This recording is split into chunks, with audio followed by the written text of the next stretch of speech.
Bano be bassentebe b'eggombolola ezikola disitulikiti y'Empigi ne bammeeya ba Town Council abagomba ekitebe kya disitulikiti y'Empigi nga balaga obutali bumativu bwabwe ku ngeri emirimu gye gitambuzibwamu. Abdul Rashid Nchinga, meeya wa Town Council y'e Buwama, agamba nti bakuŋŋaanya ssente nnyingi kyokka ezibaweebwa okukola emirimu ntono ddala. Ssente tuziweereza e Buwama ewange n'akasolooza miliyoni 68 mu bajeti nina miliyoni 120 ne bwe mba nakakuwa 68 ne ssente ziganya okudda ssente zibulira wa era zikola mirimu ki. Ono awadde ekyokulabirako ky'enguudo ezifuuse ekizibu mu kitundu kye naddala mu kiseera kino eky'enkuba. Zonna enguudo nfu. Yese Jemba akola kiwa atasobola kuvaayo kutuugirira balagisi ne tractor bwe bagibawa ab'Empigi bagyefunza ebitundu ebirala ne bitalowoozebwako. Twasituka ffenna abasentebe nga bwe mutulaba wano ne tugenda eri minisita w'ebyenguudo Jeno Katumba Wamala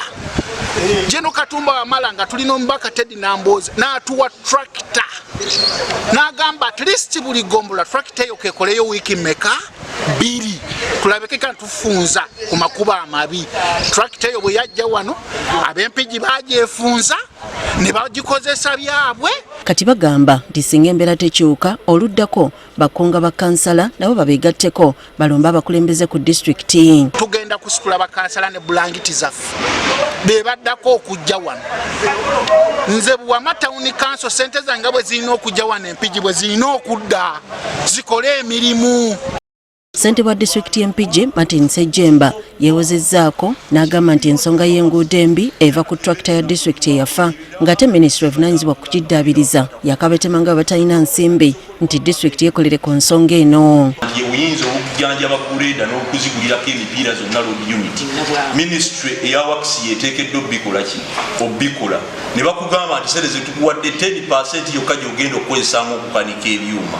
Bino tuzze tubyogera ng'abakulembeze n'ekisinga okwennyamiza wano muteekeddwa okutunuulira teekewo amaanyi ag'enjawulo nti ne kanso ffenna abakulembeze wano nga tutudde ne tuyiza resolution nti tuggyemu oluguudo olw'ekkooti wano ku Mpigi paka okutuuka wali mu Gavu tulyoke tugulemu tukanikemu guleeda endala esobole okukola amakubo gonna tekisobola kuweebwa kitiibwa.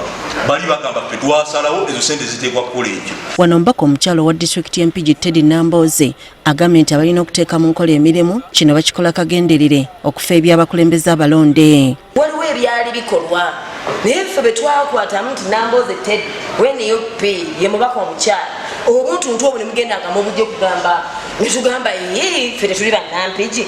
Mu kuddamu Kaawo wa Mpigi Edith Namayega asabye abakulembeze bano bulijjo okuba n'essuubi n'okulekerawo okuyisaamu bannaabwe amaaso. Tubeere positive ffenna tutambulira mu kunyigirizibwa naffe tetuli happy nga bakawuzi mukiraba tulina ebituluma naye genda somewhere with a positive spirit abalala bakuyigireko mukole ekintu ekituufu. Agambye nti bino bye bimu ku bizizza disitulikiti y'Empigi emabega so nga yali emu kuzoogerwako mu mpeereza ennungamu. Ne performance yaffe teraga nti Mpigi was once great. Why are we not great? Ffe ab'omulembe guno ffe otwonoonye eki. That's why districts obupya butuyitako ffe tuli wano ogenda n'oyogera meeting from Mpigi naye nga gwosinga obwavu. Kati agambye bakutuulanga buli kwota okuba ttooki mu bikolebwa.